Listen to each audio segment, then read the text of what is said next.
আজকে তোমাদের সাথে শেয়ার করতে চলে এলাম একদম সিম্পল একটা রেসিপি। এটা সবাই হয়তো পারো, তবে আমি আমার মতন করে করছি যেটা, সেটাই তোমাদের সাথে শেয়ার করছি। আজকে শেয়ার করব লাউ পাতা বাটা। এখন তো শিলনোড়ায় বাটাই হয় না, মিক্সার গ্রাইন্ডারই একমাত্র ভরসা। তা দেখো, কড়াতে বেশ খানিকটা পরিমাণে আমি তেল দিয়ে দিয়েছি। ঠিক আছে, তেলটা একটু গরম হয়ে যাক। তেলটা খুব সুন্দর করে গরম হয়ে গেছে। এখানে দিয়ে দিচ্ছি একটা ফাটিয়ে নেওয়া শুকনো লঙ্কা আর এক মুঠো রসুন, এটাও তেলের মধ্যে দিয়ে দিচ্ছি। সাথে দিয়ে দিচ্ছি 5খানা কাঁচা লঙ্কা, এটাও দিয়ে দিলাম। একটু ভুল হয়ে গেছে আমার, সেটা হচ্ছে কালো জিরেটা আগে ফোড়ন দিতে হতো, মানে শুকনো লঙ্কাটা দেওয়ার পর কালো জিরেটা দিতে হতো, তারপরে রসুন, তারপর কাঁচা লঙ্কা। তা আমি এখন দিয়ে দিচ্ছি, যেহেতু ভুলে গেছি, তা এর মধ্যেই হয়ে যাবে। খুব সুন্দর করে ভাজা করে নেব, মানে রসুনগুলো থেকে যখন সুন্দর গন্ধ বেরোবে, মানে এরকম ভাবে আমি ভাজা করে নেব। আর কালো জিরেটাও ভাজা হয়ে যাবে। ফোড়ন, কাঁচা লঙ্কা এবং শুকনো লঙ্কা সাথে রসুন খুব সুন্দর করে ভাজা হয়ে গেছে। এই অবস্থাতে আমি দিয়ে দিচ্ছি এই লাউ পাতাগুলো।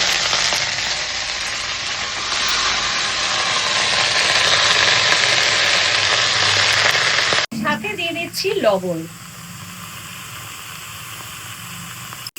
একটু নাড়াচাড়া করে আমি একটু ঢাকা দিয়ে দেবো, যাতে লাউ পাতাগুলো সুন্দর করে সেদ্ধ হয়ে যায়। ঢাকাটা দিয়ে গ্যাসের আঁচটাকে লো করে 3-4 মিনিট এইভাবেই ঢেকে রাখবো। 3 থেকে 4 মিনিট হয়ে গেছে, ঢাকাটা তুলে একটু দেখে নিই। দেখো, একটু জল বেরিয়েছে। এবার গ্যাসের আঁচটাকে বাড়িয়ে দিয়ে আমি একদম জলটাকে টানিয়ে নেবো আর একটু শাকটাকে ভাজা ভাজা করে নেবো। আর লাউ পাতাটা দেখো এরকম ব্রাউন করে ভেজে নেবো, মানে খুব সুন্দর করে ভাজতে হবে কিন্তু সময় দিয়ে ধরে ধরে, ঠিক আছে? আর একটু আমি এখন মিষ্টি দিয়ে দেবো, তাহলে কিন্তু খেতে ভালো হবে। আজকে চিনিটা ফুরিয়ে গেছে, পায়েসের জন্য বাতাসা এনেছিলাম, সেটা রয়ে গেছে। আর দুটো বাতাসা দেখো দিয়ে দিচ্ছি।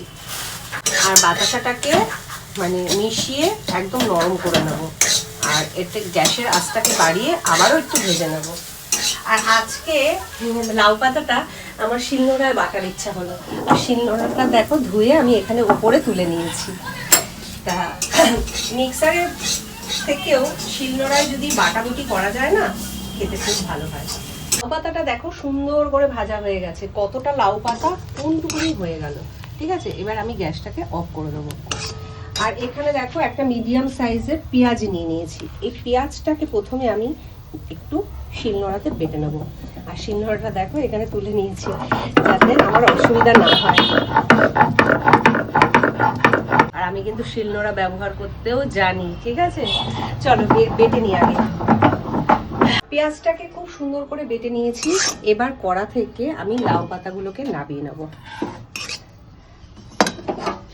দেখো শিলনোড়ায় দিয়ে দিচ্ছি।